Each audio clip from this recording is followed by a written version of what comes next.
ભુજ તાલુકાના ગામડામાંથી 1300 જેટલા મુસ્લિમ મતદારોના નામ કમી થયા હોવાની માહિતી આજે રફીક મારાએ મામલતદાર સમક્ષ આવેદનપત્ર પાઠવતી વેળાએ આપી હતી।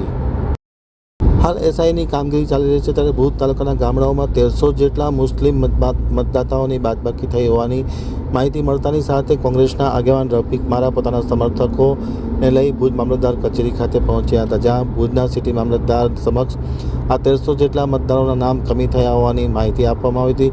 આવેદનપત્ર પણ પાઠવવામાં આવ્યું હતું। તાત્કાલિક અસરથી આ અંગે યોગ્ય કરવા માટેની માંગ પણ રફીક મારાએ કરવામાં આવી હતી। તેમણે જણાવ્યું હતું કે જે કામગીરીમાં 1300 જેટલા મુસ્લિમ મતદાતાઓની ગામડામાંથી બાદબાકી થઈ છે, જે ગંભીર પ્રશ્ન છે, તો તાત્કાલિક અસરથી તેમના નામ ફરી વખત સામેલ થાય તે પ્રકારની વ્યવસ્થા ગોઠવવા માટે કોંગ્રેસના આગેવાન રફીક મારાએ રજૂઆત કરી હતી।